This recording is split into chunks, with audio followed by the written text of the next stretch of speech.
Hello বন্ধুরা, আশা করি সবাই ভালো আছেন। তো ইন্ডিয়ান ভিসা সম্পর্কে নতুন কিছু তথ্য নিয়ে হাজির হলাম। তো আজকে আমি বর্ডার সম্পর্কে নতুন কিছু তথ্য দেবো, সেই সাথে ভিসা সেন্টারের কিছু কথা বলবো। তো আপনারা সকলেই জানেন যে দেশের পরিস্থিতি খারাপ অনুযায়ী আপনার ভিসা সেন্টারগুলো আপাতত বন্ধ করা হয়েছিল অনির্দিষ্টকালের জন্য। তো সেটি কিন্তু 2 দিন আগে খুলে দিয়েছে।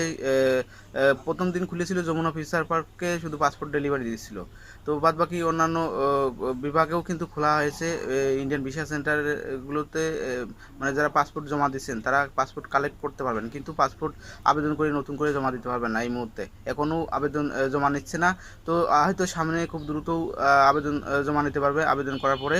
তো আপনারা এখন হয়তো সবাই জানেন যে সীমিত পরিসরে কিন্তু আপনার পাসপোর্টগুলো ডেলিভারি দিচ্ছে।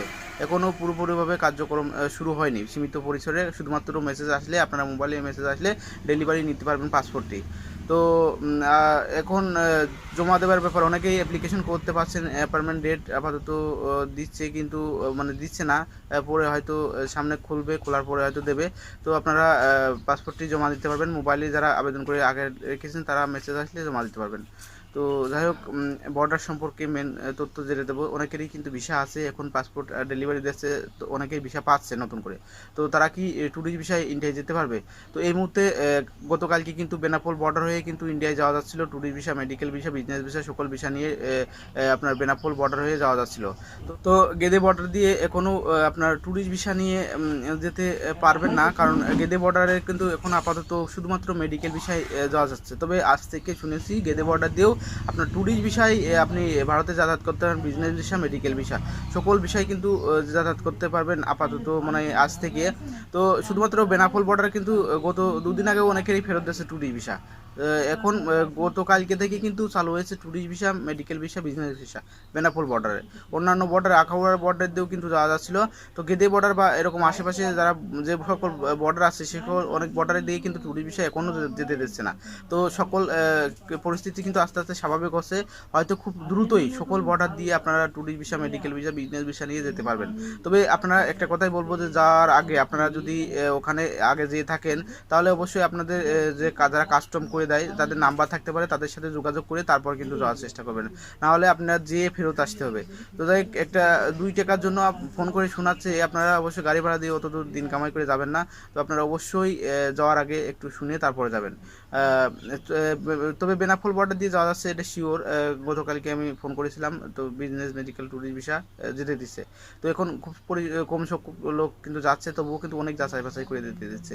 কারণ আপনার দেশের পরিস্থিতি তো জানেন, অনেক রাজনীতিবিদ যেতে যাচ্ছে, অনেকেই যেতে যাচ্ছে ধরা খাচ্ছে। তো সেদিক বিবেচনা করে কিন্তু খুব যাচাই বাছাই করছে। তো আপনারা গেলে সঠিক কাগজপাতি নিয়ে যাবেন, কী কারণে যাবেন সব কিছু বিস্তারিত বললে তখন আর সমস্যা হবে না। তবে বাংলাদেশের সাইডেও কিন্তু এরকম ঝামেলা করছে। তো যাই হোক, আপনারা যারা বর্তমানে আবেদন জমা দিতে পারবেন না, যারা জমা দিতে চাচ্ছেন যারা দিতে পারবেন না, হয়তো কিছুদিনের মধ্যে জমা দেবেন, কিন্তু পাসপোর্ট উঠাতে পারবেন মেসেজ আসলে। আরেকটা বিষয়, হয়তো প্রত্যেকটা বর্ডার খুলে দেবে, কিছুদিনের মধ্যে হয়তো ট্যুরিস্ট ভিসা নিয়ে আপনারা যেতে পারবেন। তবে একটু কড়াকড়ি চেকিংয়ের মধ্যে হয়তো যেতে হতে পারে। তো যাই হোক, দেশের পরিস্থিতি আপনারা সকলেই হয়তো জানেন, খবর শুনলে বুঝতে পারবেন কী অবস্থা।